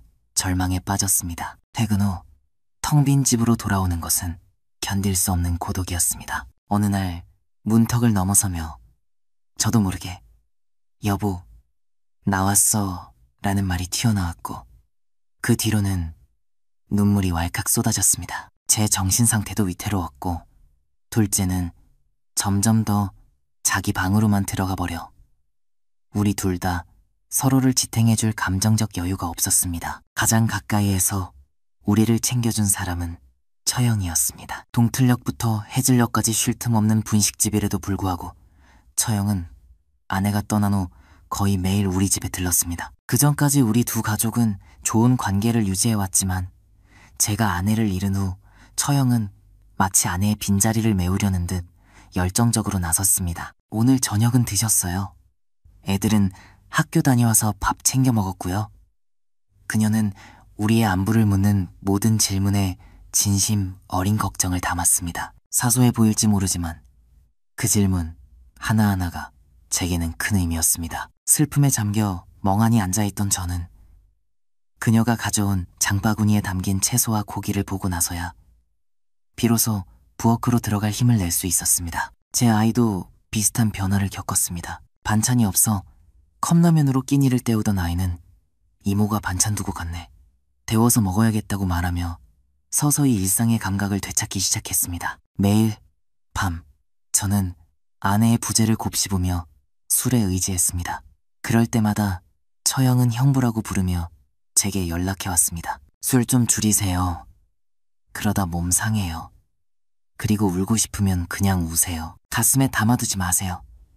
어떤 날에는 동이 틀 때까지 저와 통화를 해주거나 심지어는 위로해주기 위해 저희 집으로 달려오기도 했습니다. 말할 것도 없이 제 둘째 아이가 힘든 시기를 겪을 때 그녀는 든든한 경청자가 되어 모든 말을 들어주었습니다. 아이가 입을 닫고 있으면 얘 힘들 때 이모가 있으니까 언제든지 얘기해도 되라며 끈기 있게 안심시켜 주었습니다. 분식집 일과 딸을 키우는 힘든 와중에도 아내가 병원에 입원했을 때는 그녀가 간병인 역할을 자처했습니다. 그녀의 놀라운 책임감과 진심 어린 성실함은 아내와 저 사이에 깊은 신뢰를 쌓게 했고 우리를 그녀 곁에 머물게 했습니다. 하지만 아내를 잃은 후 처형과의 유대감은 더 깊고 개인적인 의미를 띠게 되었습니다.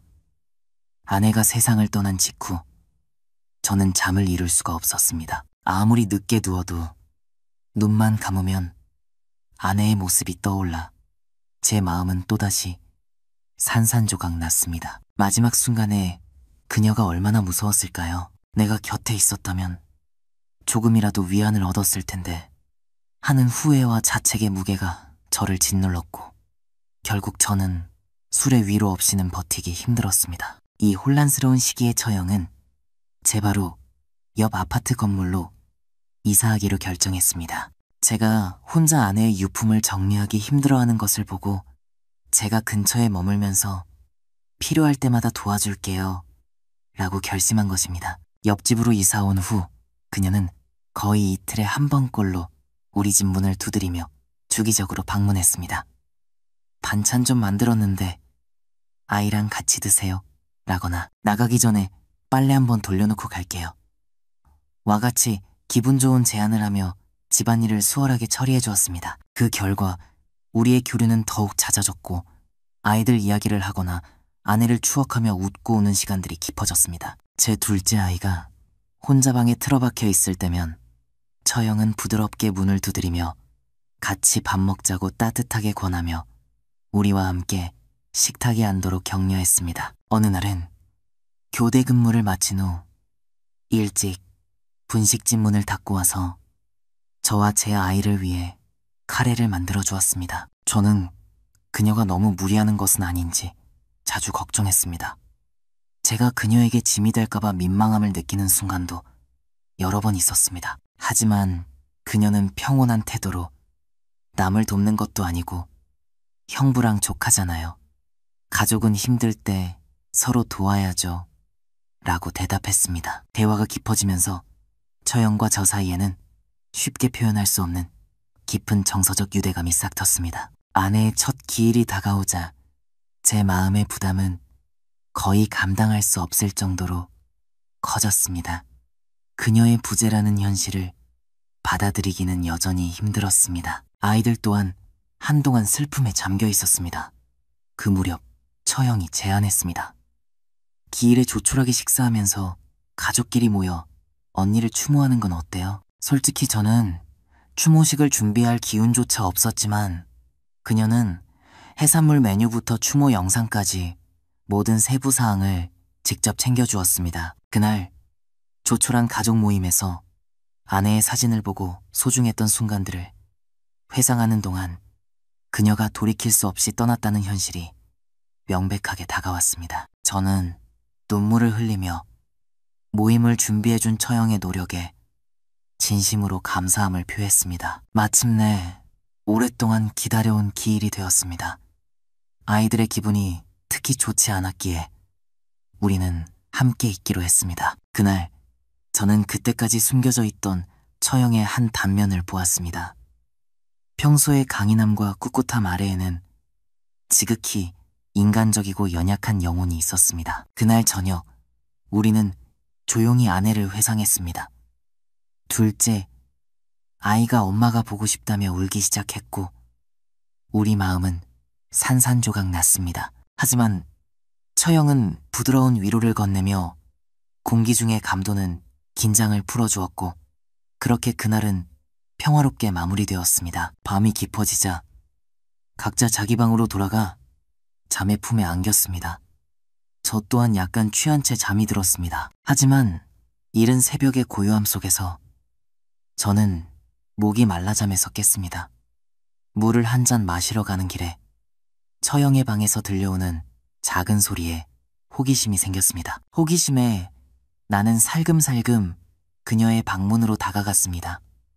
문에 귀를 대자 그녀의 조용한 흐느낌이 희미하게 들려왔습니다. 멀리서 아내의 목소리가 어렴풋이 들리는 것 같았습니다. 더 귀를 기울이자 그녀가 우리가 소중히 간직했던 가족여행 영상 중 하나에 몰두해 있다는 것을 깨달았습니다. 영상 속에서 아내는 환하게 웃으며 장난기 가득한 모습으로 기쁨을 발산하고 있었습니다. 처형은 그 앞에 앉아 하염없이 눈물을 흘리고 있었습니다. 나는 그녀가 나지막이 혼잣말하는 것을 들었습니다. 그 순간 그녀가 겪는 상실감의 깊이가 고통스럽도록 선명하게 다가왔습니다. 저는 20년 동안 아내와 삶을 함께하는 특권을 누렸지만 처형은 40년이 넘는 세월 동안 그녀와 자신만의 추억의 직무를 엮어왔습니다. 어쩌면 그녀의 상실감이 제 것보다 더 컸을지도 모릅니다. 저는 조용히 물러났습니다. 그녀가 그런 자신의 모습을 숨기고 싶어 할 것이라 느꼈기에 모르는 척하기로 했습니다. 고등학생인 제 둘째 아이는 마치 엄마의 부재라는 현실을 거부하려는 듯 문제 행동을 보이기 시작했습니다. 한동안 학교를 결석하고 PC방을 전전하며 명백한 반항의 모습을 보였습니다. 한 번은 자정이 훌쩍 넘어 집에 돌아왔고 저는 현관문 앞에서 그 아이를 꾸짖었습니다. 하지만 아이는 갑자기 문을 쾅 닫고 뛰쳐나갔습니다. 불확실성이 저를 감쌌고 저는 어찌할 바를 몰랐습니다. 그 순간 처형이 개입했습니다. 그녀는 아이에게 다가가 차분한 목소리로 이성적인 대화를 통해 이 혼란스러운 상황을 헤쳐나가려 했습니다. 그녀는 말했습니다. 네 마음이 어떤지 알 것 같아. 마치 내 삶의 모든 것이 무너져 내리는 것 같겠지. 하지만 이렇게 계속 도망치기만 하면 너 자신에게 더 큰 상처를 줄 뿐이야. 그녀의 말은 따뜻한 포옹처럼 아이를 감쌌고 몇 시간이 지난 후 아이는 집에 돌아와 진심이 담긴 무거운 마음으로 제게 조심스럽게 사과했습니다. 그 후 처형에 대한 깊은 감사함과 함께 되살아난 책임감이 저를 덮쳤습니다. 저는 제 아이들을 위해서라도 힘을 내야 한다는 것을 깨달았습니다. 저는 그녀의 작고 아담한 분식집이 코로나19 팬데믹으로 인해 어려움을 겪고 있다는 것을 알게 되었습니다. 역경 속에서도 그녀는 온라인 판매와 배달 서비스에 뛰어들었고 동시에 새로운 메뉴를 선보이는 홍보 이벤트를 기획했습니다. 어느 날 그녀가 제안했습니다. 형부, 제가 새로 만든 오므라이스랑 컵, 떡볶이 맛보러 애들이랑 같이 오세요.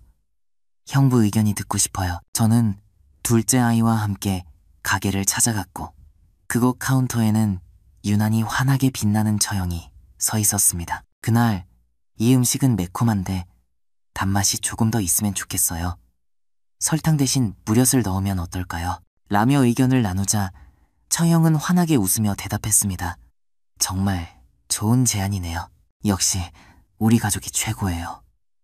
그 순간 제 아이는 마치 엄마의 부재라는 무게에서 잠시 해방된 듯 얼굴이 환해지는 것 같았습니다. 제가 아내를 잃은 깊은 슬픔과 씨름하며 저를 돌봐주던 처형은 제 아이를 돌보는 책임까지도 맡아주었습니다. 함께 고군분투하며 각자의 힘겨움을 헤쳐나가는 동안 한때 고통으로 무거웠던 우리 마음이 서로에게 이끌리기 시작했다는 것이 분명해졌습니다. 처음에는 단순히 서로에게 의지하는 문제였지만 날이 갈수록 처형과 저 모두 더 깊은 감정이 뿌리내리고 있을지 모른다고 느꼈습니다. 하지만 저는 처형에 대해 스쳐 지나가는 생각들 때문에 제 자신을 질책하곤 했습니다. 시간은 참으로 모든 상처를 치유하는 놀라운 힘을 가졌습니다.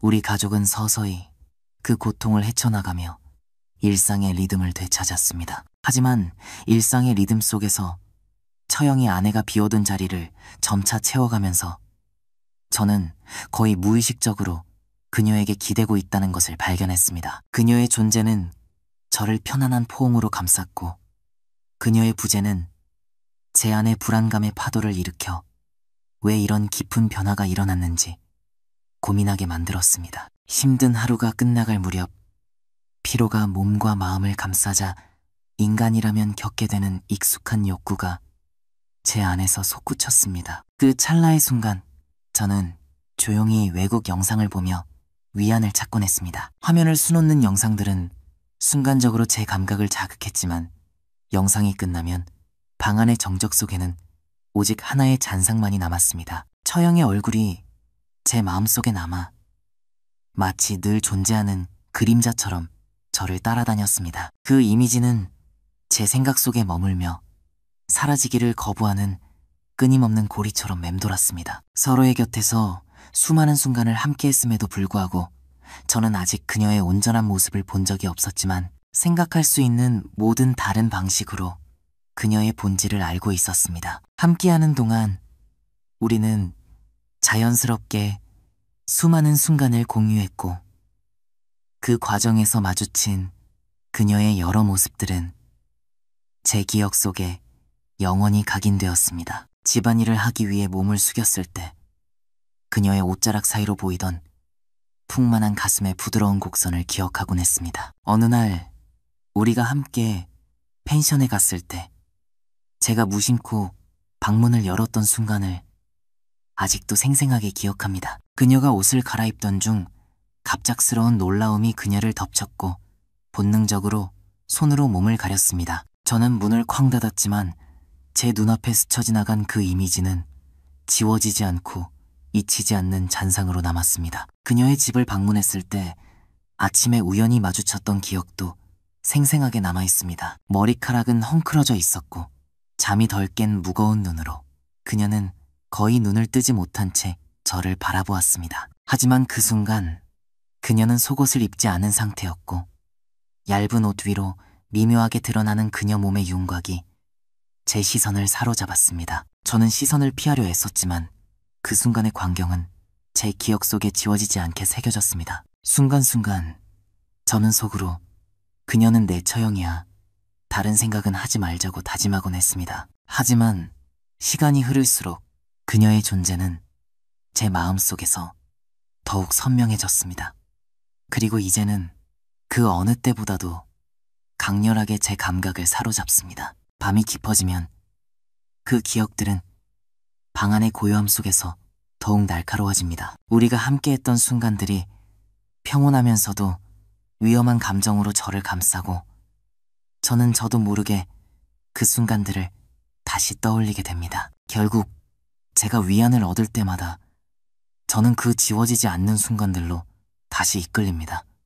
이 기억들은 희미해지기는커녕 시간이 흐를수록 더욱 선명해졌습니다. 마치 그것들이 제 안에 자리를 잡고 이제는 제 존재를 지배하는 신성한 각인이 된 것 같습니다. 이런 일이 펼쳐지면서 저는 세상을 떠난 아내에 대한 끊임없는 죄책감과 처형에 대한 점점 더 깊어지는 갈망이 뒤섞여 제 생각의 깊은 곳에서 소용돌이치는 것을 느꼈습니다. 아내를 잃은 데서 오는 깊은 슬픔과 고독감은 여전했지만 그와 함께 처형의 따뜻한 관심과 부드러운 시선이 얽히면서 제 마음을 흔드는 복잡한 감정의 테피스트리를 만들어냈습니다. 날이 갈수록 제 감정이 단순한 관계를 넘어섰다는 것을 이해하게 되었고 결국에는 처형도 비슷한 감정을 공유하고 있을지 모른다고 생각하게 되었습니다. 그녀가 제게 던지는 시선, 그녀가 관심을 보이는 순간들, 그것은 단순한 가족관계의 경계를 넘어서는 것처럼 보였습니다. 물론 제가 틀렸을 수도 있지만 어느 날 퇴근 후 저녁, 저는 한계에 다다랐습니다. 집으로 돌아가는 대신 저는 처형의 가게로 향했습니다. 저는 그녀의 감정을 확인하고 싶었습니다. 가게 문을 밀고 안으로 들어서자 처형은 따뜻한 미소로 저를 맞았습니다. 저는 무심한 척 갑자기 술이 마시고 싶어졌다는 핑계를 댔습니다. 아늑한 구석 테이블에 자리를 잡고 순대와 내장을 가져다 달라고 부탁했습니다. 마감 시간이 가까워 가게에는 손님이 거의 없었고 저는 냉장고에서 소주 한 병을 꺼내 따랐습니다. 얼마 지나지 않아 처형은 순대와 내장 그리고 김이 모락모락 나는 어묵탕 한 그릇을 가지고 왔습니다. 그녀가 막 자리를 뜨려 할 때 저는 그녀를 멈춰 세웠습니다. 이제 마감하시니 저랑 한잔하시죠. 처형은 잠시 저를 빤히 쳐다보다가 마침내 고개를 끄덕였습니다. 먼저 드시고 계세요. 여기 좀 정리하고 바로 갈게요. 가게 청소를 마친 그녀는 제 옆에 앉았습니다. 우리는 잔을 부딪히며 일상의 리듬에 대해 대화를 시작했습니다. 서로의 근황을 묻고 아내가 살아있을 때를 회상하며 가족 이야기를 나누었습니다. 잠시 동안 분위기는 따뜻하고 정겨웠습니다. 하지만 눈 깜짝할 사이에 우리는 소주 2병을 비웠습니다. 오랫동안 묻어두었던 감정들이 수면 위로 떠오르기 시작했고 저는 더 이상 그것을 억누를 수 없었습니다. 결심을 굳히고 저는 말했습니다. 저 처형 좋아해요. 약간 취한 상태였지만 제 유일한 초점은 이 말을 분명하게 전달하는 것이었습니다. 처형은 저를 향해 눈을 동그랗게 떴지만 이내 시선을 돌렸습니다. 말없이 소주잔을 단숨에 비운 그녀는 나지막이 중얼거렸습니다. 어쩌자는 말씀이세요? 그녀의 말에 제 머릿속은 순간 하얘졌습니다. 깨달음의 파도가 밀려왔고 저는 당장 이 순간을 벗어나고 싶게 만드는 깊은 수치심을 느꼈습니다. 죄송합니다, 처형. 제가 막자리에서 벌떡 일어나 도망치려 할 때 처형의 손이 제 손을 붙잡았습니다. 저를 좋아하신다고요.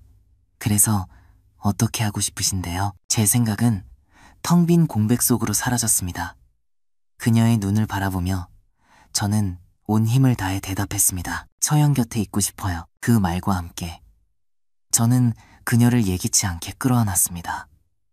처음에는 놀란 듯 했지만 얼마 지나지 않아 그녀는 제 어깨에 머리를 기대고 평온한 침묵에 잠겼습니다. 그것을 허락의 신호로 받아들이고 저는 부드럽게 그녀의 얼굴을 감싸고 키스를 위해 다가갔습니다. 처음에는 망설였지만 이내 그녀는 제 열정에 화답하며 감정을 돌려주었습니다. 입술이 얽히고 몸이 더 가까워지자 예기치 못한 대담함이 제 안에서 솟구쳤습니다. 그녀는 제 손길에 반응하며 서서히 몸을 제게 내맡기기 시작했습니다. 술기운을 빌려 저는 조심스럽게 그녀를 테이블 위에 눕히고 아주 천천히 그녀의 옷을 걷어올리기 시작했습니다. 예상했던 대로 그녀의 몸매는 흠잡을 데 없었습니다. 제 손가락이 그녀의 허리를 감싸고 피부를 스칠 때마다 부드러운 신음이 그녀의 입술에서 흘러나왔습니다. 처형은 그 순간에 몸을 맡기고 눈을 감고 제 손길을 받아들이며 천천히 긴장을 풀었습니다. 찰나의 순간 하나하나를 음미하기 위해 저는 그녀의 입술에 제 입술을 포개고 손으로 부드럽게 그녀의 몸을 어루만졌습니다. 그녀의 숨결이 깊어지고 피부가 온기를 발산하자 그녀는 열정적으로 반응하며 저를 팔로 감쌌습니다. 그 순간 거부할 수 없는 감정에 휩싸여 우리는 격렬하게 끌어안고 하나가 되었습니다. 황홀한 순간이 지나가고 정신이 돌아왔을 때 2시간이 훌쩍 지나 있었다는 것을 깨달았습니다. 가게 안은 정적에 휩싸였습니다. 우리는 서서히 평정을 되찾고 함께 가게를 정리했습니다. 말없이 우리는 집으로 돌아왔습니다. 집으로 돌아오는 길에 현실의 무게가 내려앉았고 복잡한 감정의 경류가 제 안에서 휘몰아쳤습니다. 우리 마음은 분명 서로에게 이끌렸지만 아이들과 가족, 친척, 그리고 지인들의 시선이 마음에 걸렸습니다. 만약 우리 관계가 알려진다면 처형이 짊어져야 할 무게가 저보다 훨씬 더 클 것이라는 점은 명백했습니다. 그 순간 이후 우리는 관계를 비밀에 붙이기로 했습니다. 상처를 치유하고 외로움을 달래기 위해 함께한 조용한 순간들 속에서 우리는 그녀의 집, 모텔, 가게 한 구석 또는 제 차 안 등 여러 장소에서 위안을 찾았습니다. 모든 만남은 마치 신성한 서약과도 같았고 우리는 거침없이 열정을 터뜨렸습니다. 처형의 집에서 시간은 일상의 흐름과는 다른 독특하고 매혹적인 방식으로 흘러갔습니다. 창문으로 부드러운 오후 햇살이 쏟아져 들어와 아로마 캔들의 은은한 향기와 어우러지는 거실에서 우리는 김이 모락모락 나는 커피 한 잔을 앞에 두고 조용한 대화를 시작했습니다. 하지만 날이 갈수록 우리 사이에 피어나는 감정들은 부드러운 폭풍처럼 우리를 감쌌습니다. 아늑한 거실에서 시선이 얽히자 저는 망설이며 손을 뻗어 그녀의 얼굴 윤곽을 부드럽게 어루만졌습니다. 미소를 머금은 그녀가 더 가까이 다가왔습니다. 숨결이 얽히면서 부드러운 속삭임은 배경 속으로 사라지고 오직 서로를 향한 깊은 갈망만이 피어났습니다. 그날 오후 처형집의 따뜻한 품 안에서 우리는 과거의 상처를 녹이는 듯한 부드러운 키스와 포옹을 나누었고 매 순간 우리의 마음은 더욱 강하게 엮여갔습니다. 우리의 만남은 모텔 안에서도 계속되었습니다. 모텔의 은은한 조명 아래 부드럽게 빛나는 침대 위에서 우리의 온기가 얽히는 감각은 한때 잃어버렸던 시간의 조각들을 모으는 것과 같았습니다. 시트의 부드러운 감촉, 정적 속에서 뒤섞이는 우리 숨소리의 규칙적인 리듬, 그 모든 찰나의 순간 속에서 저는 처형의 고통스러운 기억과 제 슬픔의 무게가 서서히 걷히는 것을 느꼈습니다. 모텔방의 희미한 불빛 아래 부드러운 키스와 어루만짐이 우리 피부 위를 춤추며 기억 속에서 사라졌던 사랑의 순수한 열정과 황홀함을 다시 불태웠습니다. 우리의 만남 장소 중 하나는 처형이 운영하는 가게였습니다. 늦은 시간의 고요함 속에서 세상의 시선으로부터 숨겨진 가게는 포근한 정적에 휩싸여 있었습니다. 우리는 창고 옆 외진 구석에서 은밀하게 만나기로 했습니다. 그 어둡고 고요한 공간에서 서로를 향한 우리의 갈망은 더욱 강렬한 열정으로 피어났습니다. 저는 가게의 조용한 구석에 놓인 의자에 앉아있는 처형에게 다가갔습니다. 부드럽게 제 손끝으로 그녀의 팔을 스치며 거의 속삭임에 가까운 목소리로 말했습니다. 그 순간 서로의 온기에 휩싸여 우리는 한꺼번에 터져나오는 솟구치는 욕망을 억누를 수 없었습니다. 우리 숨결의 온기가 차가운 벽돌벽의 냄새와 뒤섞여 그곳이 우리의 사적인 성소로 변하는 순간을 만들어냈습니다. 제 차 안에서 만나게 되는 순간들도 있었습니다. 차 내부는 고요한 도시 골목에 멈춰서 있든 밤거리를 미끄러지듯 달리든 도시의 소음과 화려함으로부터 분리된 은밀한 공간의 정수를 뿜어냈습니다. 서로의 온기에 감싸여 차 시트에 기댄 채 가로등의 부드러운 불빛 아래서 나누는 키스와 포옹은 형언할 수 없는 비밀스러운 로맨스의 한 장면을 그렸습니다. 차창 밖으로 스쳐 지나가는 도시의 풍경은 잠시 우리 마음에서 희미해졌고 우리는 함께하는 시간이 영원히 이어질 것이라는 매혹적인 믿음에 굴복했습니다. 그 공간 안에서 우리는 서로의 고통을 덜어주었고 찰나의 순간이 남아 현실의 짐에서 벗어나 온전히 사랑의 몸을 맡길 수 있었습니다. 이를 통해 우리는 다양한 공간에서 열정을 표현했고 단순한 육체적 만남을 넘어 우리 영혼 속 깊은 상처를 치유하는 순간들을 만들어냈습니다. 때로는 그녀 집의 온기 속에서 부드러운 멜로디에 감싸여 조용한 목소리로 애정을 나누었고 다른 순간에는 바깥 세상의 소음을 뒤로한 채 모텔에서 거침없는 열정에 굴복했습니다. 가게의 외진 구석에서는 오직 우리 두 영혼만이 의미를 갖는 듯한 은밀한 만남을 즐겼고 제 차 안에서는 도시의 불빛 아래서만 경험할 수 있는 짜릿한 해방감에 빠져들었습니다. 그녀는 이혼 후 꽤 오랫동안 마음 한구석이 비어 있었다고 털어놓았습니다. 아내를 잃은 깊은 상실감 이후 저는 광활한 공허 속을 헤매고 있었습니다. 하지만 서로에게서 위안을 발견하면서 운명이 우리의 길을 하나로 엮어준 것만 같았습니다. 죄책감과 슬픔이라는 얽히고 설킨 감정 속에서 우리는 찰나의 순간이나마 서로의 상처를 부드럽게 보듬으며 새로운 삶을 살아갈 힘을 찾아내려 했습니다. 처형은 우리의 내밀한 확신을 드러내며 말했습니다. 만약 하늘이 우리에게 축복을 내린다면 아마 이렇게 서로에게서 위안을 찾는 것을 통해서일 거예요. 그녀의 말은 제 마음속 깊이 울려 퍼지며 우리 사랑의 유대를 더욱 굳건하게 만들었습니다. 어느 날 처형이 나지막이 말했습니다. 이렇게 사는 것도 그리 나쁘지는 않은 것 같아요. 저는 고개를 끄덕이며 동의했습니다. 우리가 이 삶을 얼마나 오래 지속할 수 있을지는 불확실했지만 우리는 세상으로부터 우리의 진실을 숨긴 채 조용히 서로의 상처를 소중히 여기며 하루하루를 헤쳐나가기로 결심했습니다. 날이 갈수록 서로에 대한 우리의 애정은 더욱 깊어졌습니다. 우리의 비밀스러운 관계가 영원히 비밀에 붙여질 수 있을까요?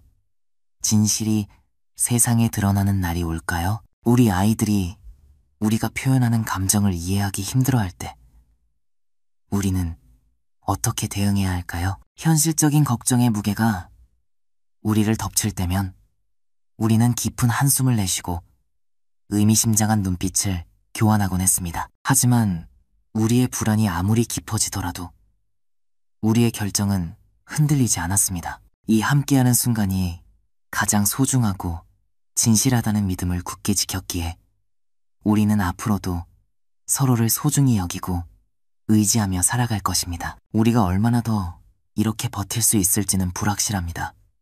우리 관계의 진실이 세상에 드러나는 순간이 올지도 모릅니다. 하지만 지금으로서는 우리는 이 사랑을 조용히 지켜나갈 것입니다. 서로의 품 안에서 함께 나누는 온기에서 힘을 얻으며 우리의 사랑은 이 순간에도 계속됩니다. 이 사랑이 우리의 고통을 깊게 하기보다는 우리에게 어느 정도의 위안을 주기를 바랍니다. 이것으로 오늘의 이야기는 끝입니다.